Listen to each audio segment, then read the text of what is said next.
શિવ પુરાણ અનુસાર દુનિયાનું સૌથી મોટું પાપ કયું છે? સ્વયં શિવજીએ માતા પાર્વતીને જણાવ્યું હતું આ રહસ્ય. શિવ ના તો પ્રકાશ છે અને ના તો અંધકાર. તે શૂન્ય પણ છે અને પદાર્થ પણ. તે સમસ્ત બ્રહ્માંડ છે. તે શક્તિના સ્ત્રોત છે. તે શક્તિનો ભાગ છે અને જાતે જ શક્તિ પણ છે. શિવ પુરાણ અનુસાર શિવ શક્તિનો સંયોગ જ પરમાત્મા છે. તેની અંદર શિવ પુરાણ પ્રમાણે પાર્વતી માતા સતીનો જ અવતાર છે. રાજા હિમાવત અને રાણી મેનાની પુત્રી માતા પાર્વતી બાળપણથી જ શિવભક્ત હતા. પાર્વતીના જન્મ પર નારદ મુનિએ ભવિષ્યવાણી કરી હતી કે તે ભગવાન શિવ સાથે લગ્ન કરશે. મોટા થવા પર પાર્વતીજીની શિવ પ્રત્યે ભક્તિ વધતી જતી હતી. ઘણા વર્ષોની તપસ્યા અને ઘણા વિઘ્નો પાર કર્યા બાદ ભગવાન શિવજી અને માતા પાર્વતીના લગ્ન થયા હતા. હિન્દુ ધર્મશાસ્ત્ર પ્રમાણે ભગવાન શિવજીએ ઘણા અવસર પર માતા પાર્વતીને માનવ જીવન સાથે જોડાયેલા ઘણા બધા રહસ્યો જણાવ્યા હતા, જે દરેક મનુષ્ય માટે આજે પણ ઉપયોગી છે, જેને જાણીને અને તેનું પાલન દરેક લોકોએ જરૂર કરવું જ જોઈએ. ભગવાન શિવજીએ પાર્વતી માતાને જે પાઠ કહ્યા હતા તે માનવ જીવન, પરિવાર અને લગ્ન જીવન માટે ખૂબ જ મહત્વપૂર્ણ છે. ભગવાન શિવજીએ પાર્વતી માતાને 5 એવા ચમત્કારી રહસ્ય જણાવ્યા છે જેને સમજવા પર તમારું જીવન પણ બદલાઈ શકે છે. તો ચાલો જાણી લઈએ મહાદેવ દ્વારા પાર્વતીને જણાવવામાં આવેલા 5 રહસ્યો વિશે. થોડું વિસ્તારથી જાણી લઈએ. એકવાર માતા પાર્વતીએ ભગવાન શિવજીને પૂછ્યું હતું કે મનુષ્યનો સૌથી મોટો ગુણ શું હોય છે? મનુષ્ય સૌથી મોટું પાપ કયું કરે છે? ભગવાન શિવજીએ તેનો ઉત્તર આપતા કહ્યું હતું કે દુનિયામાં માન સન્માન મેળવવું અને હંમેશા સત્ય બોલવું સૌથી મોટો ગુણ હોય છે. ભગવાન શિવજીએ માતા પાર્વતીને કહ્યું હતું કે આ દુનિયામાં સૌથી મોટું પાપ બેઈમાની અને દગો કરવો છે. દગો આપવો તે આ દુનિયાનું સૌથી મોટું પાપ છે જે માનવ કરે છે. માનવને પોતાના જીવનમાં હંમેશા ઈમાનદાર રહેવું જોઈએ. શિવજીએ માતા પાર્વતીને દુનિયાનું સૌથી મોટું પાપ અને પુણ્યની જાણકારી આપી હતી.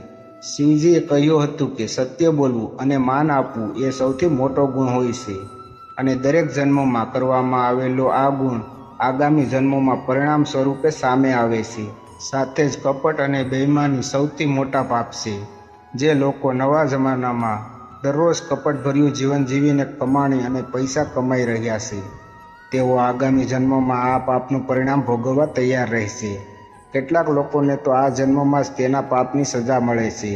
સાથે જ સાચું બોલનાર લોકો થોડા સમય માટે પરેશાન પણ થઈ શકે છે, પરંતુ તેનો અંત હંમેશા સારો જ હોય છે, કારણ કે શાસ્ત્રોમાં કહેવામાં આવ્યું છે કે સત્યને ક્યારેય હરાવી શકાતું નથી. ભગવાન શિવજીએ પાર્વતી માતાને જણાવ્યું હતું કે માનવે પરિશ્રમ કરવાની સાથે પોતાનું મૂલ્યાંકન કરતા રહેવું જોઈએ. મનુષ્યએ હંમેશા પોતાના કૃત્ય અને વ્યવહાર પર જાતે જ નજર રાખવી જોઈએ. કોઈએ પણ એવા કામમાં લિપ્ત ના થવું જોઈએ જે નૈતિક રૂપથી ખરાબ હોય. હંમેશા સત્યના માર્ગ પર ચાલીને ગુણોની સાથે સાથે પુણ્યને અર્જિત કરી શકાય છે. વળી સળકપટ અને બેઈમાનીથી માત્ર પાપના ભાગીદાર બની શકાય છે. ભગવાન શિવજીએ માતા પાર્વતીને જણાવ્યું કે કોઈએ પણ વાણી, કર્મ અને વિચારના માધ્યમથી પાપ ના કરવા જોઈએ.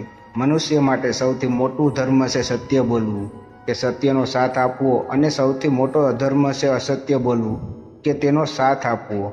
એટલે કે પાપ, પુણ્ય, કર્મ ના કરવા જોઈએ અને વિચારો અને વાણીમાં પણ અશુદ્ધતા ના હોવી જોઈએ. એટલા માટે દરેક લોકોએ પોતાના મન, પોતાની વાતો અને પોતાના કામથી જ હંમેશા તેમને સામેલ કરવા જોઈએ જેમાં હકીકત હોય, કારણ કે તેનાથી મોટો કોઈ ધર્મ નથી. મનુષ્ય જેવું કરે છે એવું તેને મળે છે. એટલા માટે દરેક લોકોએ પોતાના જીવનમાં કર્મોના પ્રત્યે વિશેષ સતર્ક રહેવું જોઈએ. સફળતાનો એક મંત્ર. ભગવાન શિવજીએ કહ્યું હતું કે સંસારમાં દરેક મનુષ્યને કોઈને કોઈ મનુષ્ય, વસ્તુઓ કે પછી પરિસ્થિતિ સાથે પ્રેમ થાય છે. લાગણી અને મોહ એક એવું મૂળ હોય છે જેનાથી છુટકારો મેળવવો બિલકુલ પણ શક્ય નથી હોતો. મોહ જ તમામ સમસ્યાઓનું મૂળ હોય છે. મોહમાયા સફળતાના માર્ગમાં વિઘ્નો ઉત્પન્ન કરે છે. જ્યાં સુધી મનુષ્ય આ તમામ વસ્તુથી છુટકારો નહીં મેળવે ત્યાં સુધી તે સફળ નહીં થઈ શકે. જ્યારે તમે દુનિયાની તમામ પ્રકારની મોહમાયામાંથી મુક્ત થઈ જાઓ છો તો તમને તમારા જીવનમાં સફળતા પ્રાપ્ત કરવાથી કોઈ નથી રોકી શકતું.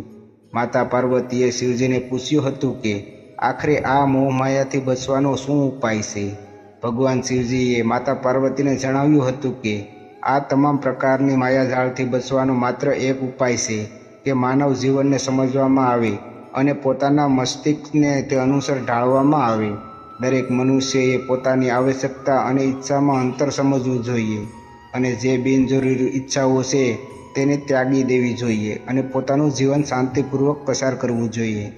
સ્વયંના સાક્ષી બનો.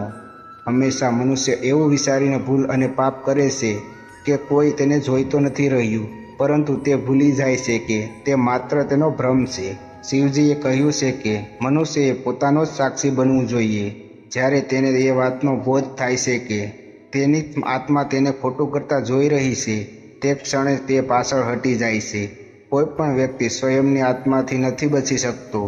તેને એ વાતની ખબર જ હોય છે કે તેની આત્માએ તેને ખોટું કરતા જોઈ છે અને તે પણ પોતાની જ આત્માથી ભયભીત રહેવા લાગે છે. શિવનો જીવન મંત્ર. ભગવાન શિવે પાર્વતી માતાને જણાવ્યું હતું કે મૃગતૃણના બધા કષ્ટનો એકમાત્ર ઉપાય છે. માનવે એક પછી બીજી વસ્તુઓ પાછળ ભાગવાની જગ્યાએ ધ્યાનમાં મન લગાવવું જોઈએ.